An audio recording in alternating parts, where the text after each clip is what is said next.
Hi everyone, welcome back. My name's Morgan. This is my channel, Pisces Paperbacks, and I'm starting a new vlog today. If you recognize this shirt, I just finished filming my August wrap-up in the same exact thing. I'm in pajamas basically, so I want to start a reading vlog, and I literally do not know what I want to read. I just finished a book last night. I feel bereft. I loved it. So I've decided to look at all of my reading challenges on Storygraph and enter every prompt that I have not yet completed into a random wheel generator spinner. And that spinner is gonna let me know which prompts that I need to fill out immediately with the next books that I read. I think I'll pick 3. I'm going on a trip this weekend to Pittsburgh, but I am going to a wedding, so it's not like I'm gonna be lying around. So I'll pick 3 and see how many I get through in the next week and a half. Let's see which 3 books I can read. Are you enjoying my extremely high-tech setup of just pointing my camera at my computer instead of screen recording? Me too. Okay, so these are all my prompts. I entered them all over here, and then I had it shuffled so that's a little bit more random instead of just having all of the alphabet on one side and all of the other stuff on the other. So let's see what I need to do. Prompt number 1.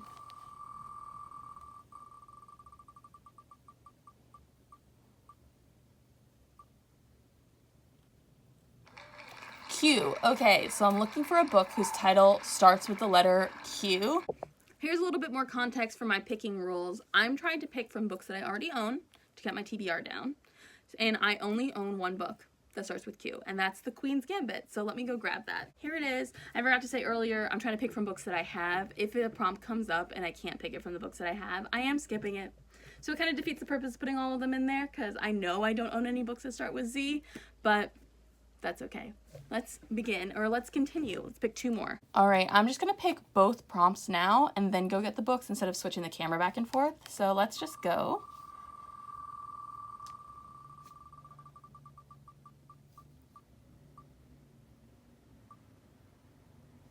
Ooh. Okay. And then book by a neurodivergent author for my diversity challenge. And then holiday words. Okay. Remove. All right, let's see what I can do. What's really fun about this is that all 3 of the prompts I got are for different challenges that I'm doing. So the first one is obviously an A to Z title that starts with every letter of the alphabet thing. The second one is from my diverse baseline reading challenge.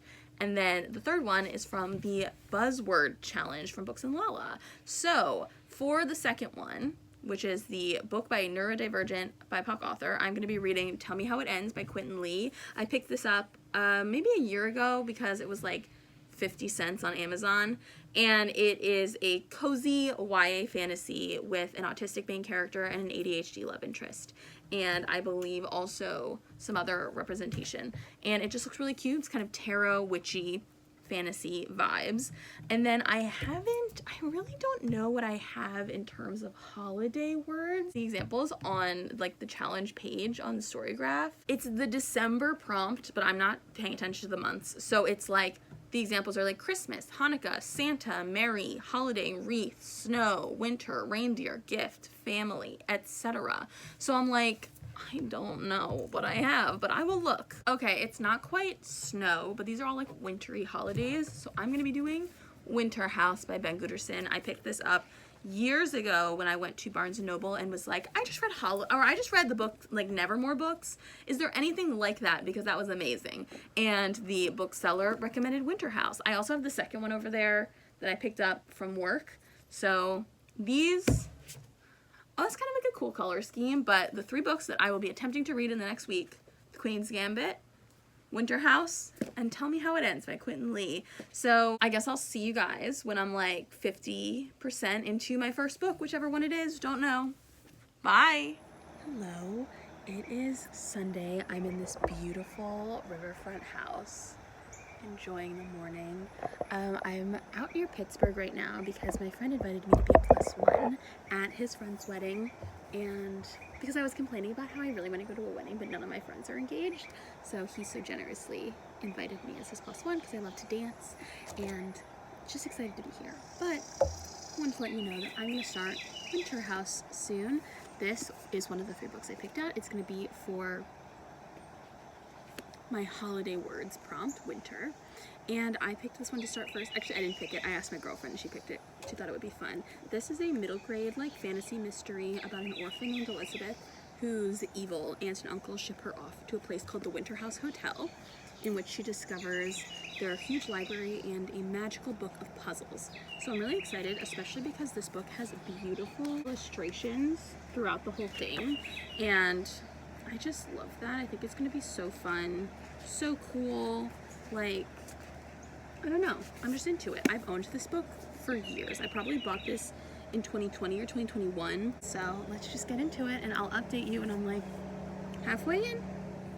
Hello again. It's been about 2 hours and I'm 175 pages in to Winterhouse. So I thought I'd give you a bit of an update. I'm really enjoying it. Oh, I also have mango and strawberries and my second cup of tea for the day. I'm so spoiled this morning. So this is about Elizabeth. As I told you, her horrible aunt and uncle ship her off to Winterhouse Hotel to stay there over the winter while they go on vacation. And it's basically, so far, she's been exploring the hotel. There's like this incredible library there. She's meeting all the people who work there, the bellhop Jackson, the owner Norbridge, and another boy who's there by himself for the winter named Freddie. So, you know, she's doing all that. They really love puzzles, like word puzzles, so anagrams, word ladders, crossword puzzles, and Elizabeth reads a lot, so that's kind of a big deal for her. She reads a lot of books. So far, the vibe is very cute. I think the best comparison that I have would definitely be the Mysterious Benedict Society right now, just because of this like precocious, smart child vibe, because she's 11. I am surprised that on Goodreads, it's really more predominantly pitched as a fantasy with a mystery plot, but this so far is really just mystery, and just like one kind of more fantastical thing has begun to happen, and that's kind of, there's like something throughout that's a little bit more understated, but it doesn't really feel like a fantasy. I feel like this is definitely more of a mystery that's gonna eventually build into something a little bit more fantastical. I don't know what yet. Overall, I'm really enjoying it. I do think sometimes Elizabeth is a little bit like pushy, but I like that. I think the side characters are interesting. She's met this mysterious, weird couple that kind of look like Gomez and Morticia. Let me see if I can find the picture. So there's this weird couple that's also staying at the hotel. She's also met the owner, like I said, and it's just been really cute so far. I forgot to say that as for like the mystery, it's not like one thing happened and they're investigating a mystery. It's more like there's like a cipher in one of the portraits of the original founder of Winterhouse Hotel, and they're trying to like discover that. So it's more like codes and maybe piecing things together, and a possible mystery with that weird couple and somebody maybe stealing books from the library. But it's not like it's a mystery where there's a specific investigation. So far it's like really good atmosphere, but I do feel like the plot is a little bit like, where is this going? Do you know what I mean? But I'm still interested. It's kind of centering around the owner's family. There's a really cool family tree. So I know this is going to come into play somehow, but yeah, overall really enjoying it, but not too like blown away yet. I do think it's really cute. Hi, so I finished Winterhouse on September 2nd, and I want to give you my thoughts because it's been like 4 days and I really don't want to like forget how I felt about it. I don't remember exactly what I said in my last clip. I really should have gone back to watch. I'm not going to do that now. I'm already in this. But the fantasy elements definitely become more clear in the second half. More emphasis is put on them. I remember thinking in the first half, it's odd that this book, maybe not on the back so much, but it mentions a magical book, but on the Goodreads blurb, it really emphasizes that it's a fantasy before it emphasizes that it's a mystery. And I definitely think that the first half of this book has some fantastical elements, but really emphasizes the mystery over the fantasy, whereas the end of the book, the fantasy comes more forward. And I really appreciated reading about Elizabeth finding these friends and finding these people in Winterhouse that she could connect with, and I really enjoyed it. I thought that it was not... The reason I bought this in the first place was because I finished reading the Nevermore books, or the 2 Nevermore books by Jessica Townsend, and I went to Barnes & Noble and I was like, please, I finished Nevermore. Is there anything like that? I was so good. I really want to read something just like that. And this was recommended, and I can definitely see the comparisons. It's similarly about an intelligent, precocious 11-year-old orphan. Well, I guess Morrigan Crow isn't like an orphan, but maybe with people who are guardians who aren't really taking care of them emotionally, and they are kind of sent away or whisked away to this place that has more possibility, more whimsy, more opportunity, more magic, more relationships. And so I definitely feel that connection between the 2 books. And then at the same time, this has like wordplay and riddles and this kind of cleverness and anagrams and cleverness that it's trying to also have as an element.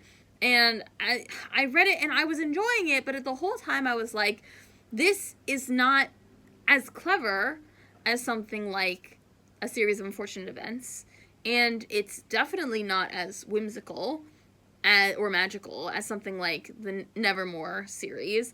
So it kind of doesn't compare successfully to either of those 2 things, which is a hard thing to do when you're, reading a book and you want it to kind of live up to the feelings that those other books give you. Overall, I did enjoy this. I'm giving it 3.5 stars. And despite all those criticisms that I literally just said, I'm still really excited to read the second one, which I do have over there on my shelf. So 3.5, but excited to read book 2. I don't know what that says, but it is the truth. And then I also started The Queen's Gambit on September 2nd. I haven't read any since then. I was reading it in the airport before I flew back from Pittsburgh, and I'm 60 pages in. I'm at the beginning of chapter 4. This is also right about 25% of the way through. So I'm a quarter of the way through. I just downloaded the ebook. Nope, I just downloaded the audiobook, so I'm going to try and listen to more of it tonight while I tidy up around the house. I haven't put away my suitcase from my trip this weekend, so I'm really going to do that tonight, and I'm going to be listening to this as I do. If you don't know what The Queen's Gambit is about, I have not watched the TV show, so absolutely no judgment. Obviously, they're advertising the Netflix show right there on the cover on this picture. I have to say, I'm not someone who's a hater of stickers on books. I never take off stickers, even if they are removable. So a non-removable sticker on a book does not bother me. The literal poster for the TV show printed on the cover of the book with a Netflix limited series, I hate that.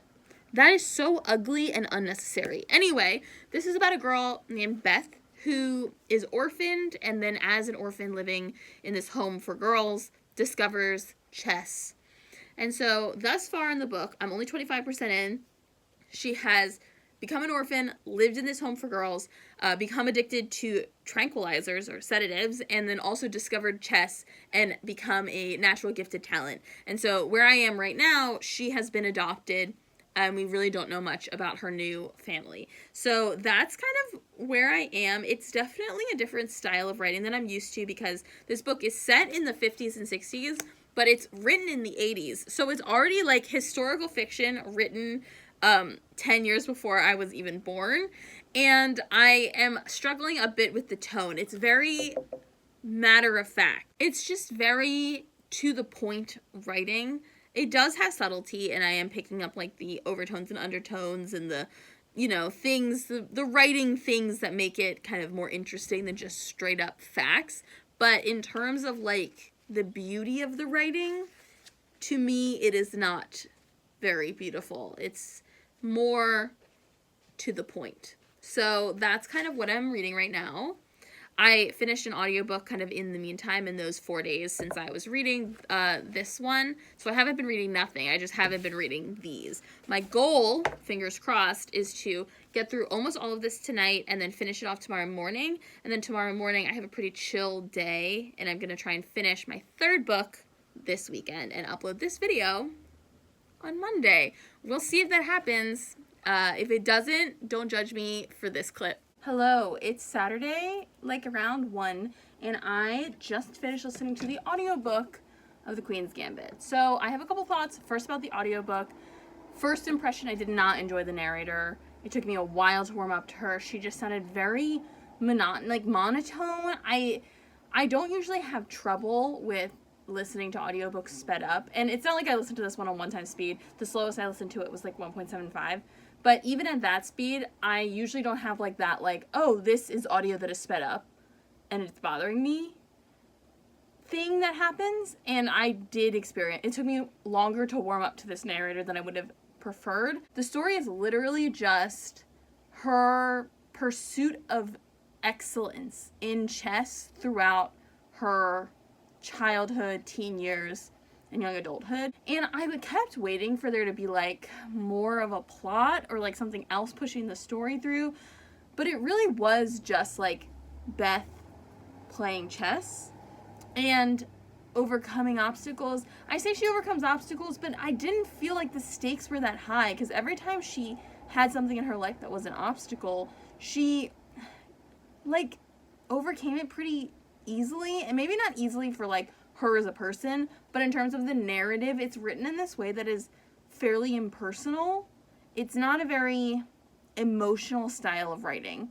So she's struggling with things, but it doesn't really feel like a struggle when you're reading it, because it moves so quickly that you know she's gonna get over it soon. I don't know. I don't know how to feel about this. It's not the kind of narrative that I usually am drawn to. I am a little bit more of a plot person. I really don't know how I feel about this. It wasn't bad. Like, it wasn't bad, but I also didn't love it. I don't know. I do still want to watch the show, and I'm gonna do that. It feels like something that's very fall, so I want to try and watch it and not binge it, and like watch like 2 episodes and then like wait a week and then watch another 2 episodes or something like that. So, and my grandpa recommended it to me. I posted on my Instagram story that I was reading this, and my grandpa DM'd me and said, highly recommend the show.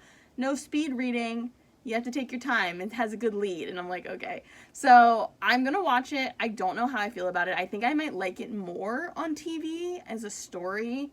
We'll see. But I am glad that I read it. I've had it for a couple years. Like, I've owned it for a couple years. It was a gift from my mom. I'm glad I read it. But I don't know that it was like a favorite.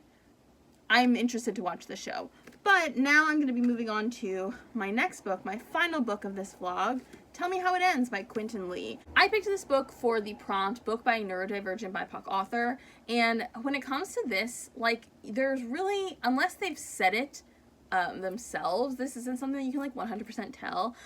This author, I couldn't find it in their Twitter or like in any of their bios where it like said definitively something like that, but they're also like actively marketing a book right now, so it was kind of hard to scroll back through their Twitter to like see if they've mentioned it.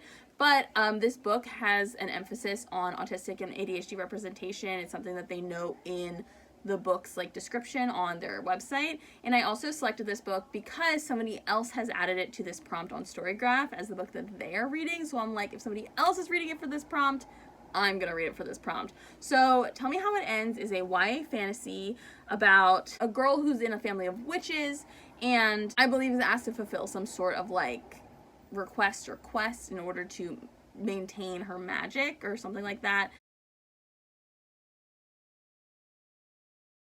I know it is a tarot-inspired magic and also vaguely inspired by Rapunzel, like Tangled. I also know on their website that Quinton Lee says this book is good for fans of Our Flag Means Death.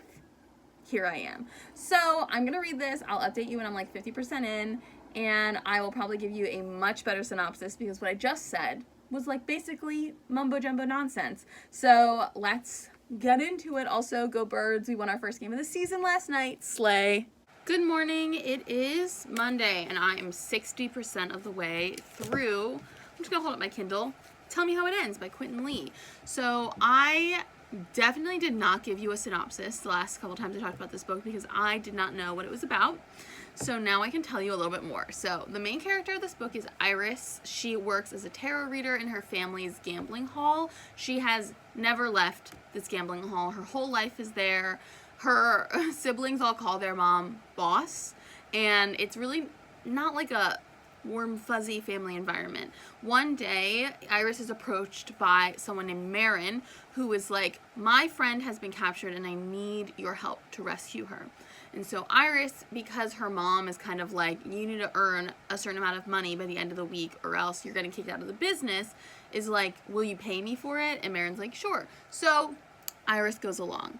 And they are now on their way, Elsa, to rescue this friend. So the greater, like, political vibes of this book are that it takes place in a fantasy world where there are humans called Sentai, and then there are magical kind of human animal beings who are called Kaimi. I don't know how these are pronounced, but it's C-A-E-M-I, Kaimi. And so the friend, Marin's friend that has been captured is Kaimi. There has been a decree by the queen to question, arrest, and then deport all Kaimi in the land because of some stuff that's happening. And so this is obviously unjust. It is fantasy racism. So Iris is going along with Marin on this trip across the water to get to the capital to try and rescue the friend Kalaya from the queen. And that's kind of like the plot. Iris is also a tarot reader that's pretty influential. She carries her cards around with her, and it's kind of like her passion. She finds it very interesting, and she's learning about divination and witchcraft. She's been very sheltered because she's never left her home before. And before Marin is like, come along with me on this adventure. So that is like the plot. I am, unfortunately, not really enjoying it. It's definitely improved the longer I've been reading, but the writing is like not that great in my opinion. Specifically, I feel like some of the dialogue makes me want to like slam my head against a wall. But I also have some greater geopolitical questions. Like, I don't think the world building is very effective or good in this book. Like, specifically the geopolitical stuff that I was just talking about. Iris lives in Vestir, the city, on Kairos, which she refers to as a continent, like a center of business continent. And she and Marin are crossing water. I don't know if it's a river or an ocean or a lake. Like, it does not tell you. They have to get on a ship for several days, but I don't know, maybe the sea, to get to Excava Kingdom, which is where Kalaya, the friend, is being held captive. You'd think that that's like a different kingdom.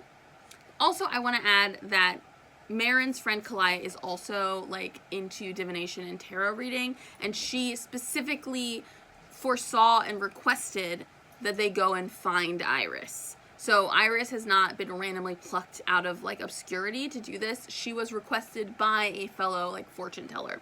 So it's kind of like also fate is involved here. So she had to go as well.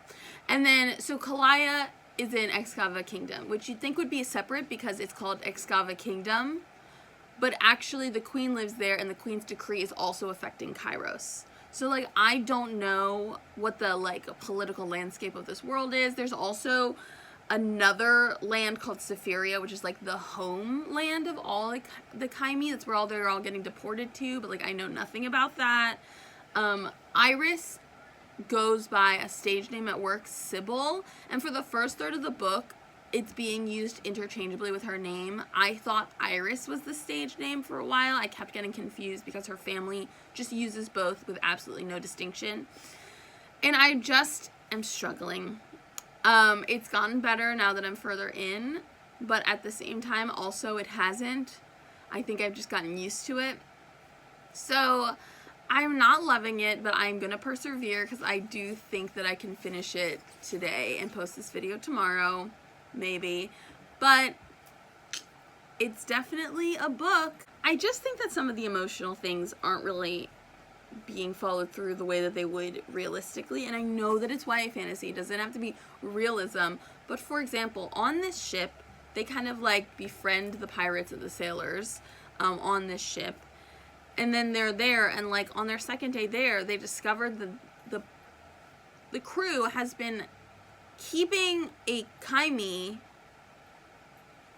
starving and captured, tied up under the deck, like in the underbelly of the ship, right?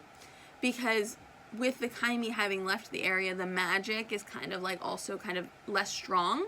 because the magical beings are not there to kind of bring it into society, and they want the luck and like the fortune of having somebody who can kind of commune with the ocean spirits with them. So they kidnapped and held captive a kaimi in the bottom of their boat for possibly weeks, have not been really feeding them. So Marin and Iris free this kaimi, and then afterwards, after the crew is rightfully chastised for doing this horrible thing, they offer the kaimi a place on their crew, and the kaimi decides to stay.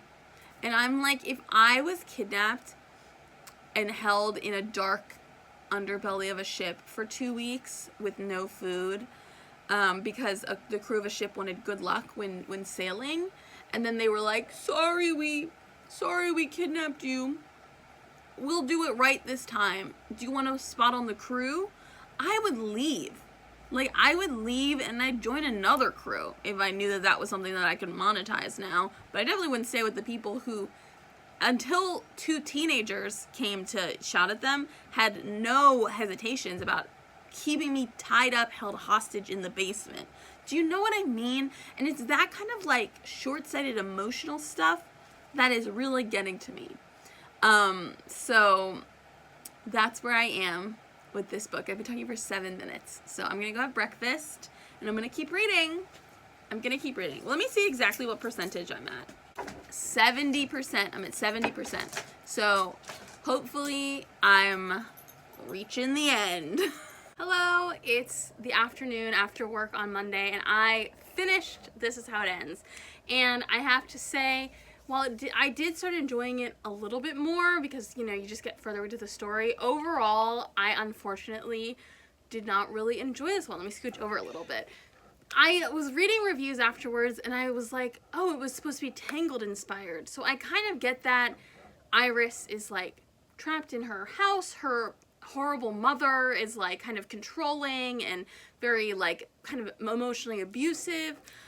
If you had not told me, and then she, like, breaks out of her tower and goes on an adventure. If you had not told me that it was supposed to be Tangled inspired, I literally would never have known. I also, for some reason, assumed that Marin was the love interest because he's the second main character, but they're actually the second main character. They're not the love interest. Iris is a lesbian, which has been confirmed by the author, but it's not. It's really only hinted at very subtly within the actual text. I just have a lot of feelings. I think some things were just breezed over too easily in the name of being a cozy fantasy. She encounters her brother when she's over in this big city, and you think it's going to be like, oh, it's her business-minded, controlling older brother. You know, she has to avoid him. It's going to be a big conflict. They run into each other almost as soon as she gets there, and he's like, what are you doing here? You should go home. It's not safe for you out here. And his girlfriend's like, she's an adult. She can do what she wants. You can't tell her what to do. And he goes, okay, be safe. Like, I'm not exaggerating.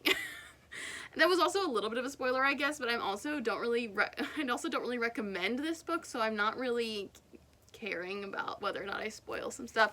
I'm not going to get that much deeper into it. I think overall this just wasn't for me.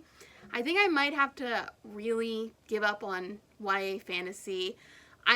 It's been so hit and miss. I know I just loved Ruthless Vows and Divine Rivals, and they're technically YA fantasies, but I think maybe what I need to do is wait until books are really popular YA fantasies and then try them out, or if I already own them, which is the case for this book. I just didn't love it. So I'm glad that I fulfilled a challenge on my prompts. And now let me rank, review, do a little wrap up. I read 3 books for 3 different prompts for some of the challenges I'm doing this year. I actually really enjoyed like the random wheel picker vibe. I might keep doing that just like for all my vlogs, because I think I'm not good at TBRs. I don't like to plan, but also I really like I like some direction. So I think that's a good balance for it's surprising me, but also then I get to plan out my next like 3 books. Do you know what I mean? So I read these 3. Queen's Gambit was for the Q in my A to Z 2024 challenge. Winterhouse was for a holiday word, winter, for my buzzword challenge for the year. And then This Is How It Ends was for reading a book by a neurodivergent author in the Diversity Baseline 2024 challenge that I'm also doing over on Storygraph. If you want to check out my challenges that I'm doing, I think you can see other people's challenges on Storygraph. I have my account linked in the description. And if I had to rank these, okay, also, this was like a 3.5, but a high 3.5. This was a 3.5, but a lower 3.5. Like, this was good objectively, and I'll recommend it to people, but I didn't really love it. Whereas this was, like, just okay, but I did enjoy it. Do you know what I mean? And then Tell Me How It Ends, I'm unfortunately going to give, like, 2 stars, just because I had issues with the plot, the characters, and the writing, which are the 3 main things. It didn't do anything offensive. It didn't do anything that I hated. Like, I didn't get angry while I was reading it. It didn't frustrate me. It just bothered me because I didn't like it. So I'm giving that a 2, unfortunately. So not the biggest win in terms of ratings this week, but I'm really happy. I read all of these in 1 week, which is, for me, the way I've been reading lately, incredible. Like, that is the best I've done in a while. So I'm really happy with how this vlog turned out. Let me know if you're gonna read any of these. Let me know if you have read any of them and what you thought. I'm about to watch The Queen's Gambit this fall because I feel like it's a fall vibe show. So let me know what you think of the show, if you recommend it, if I should get to it quicker than like next month. So I hope you enjoyed the video, and I will see you guys next time. Bye!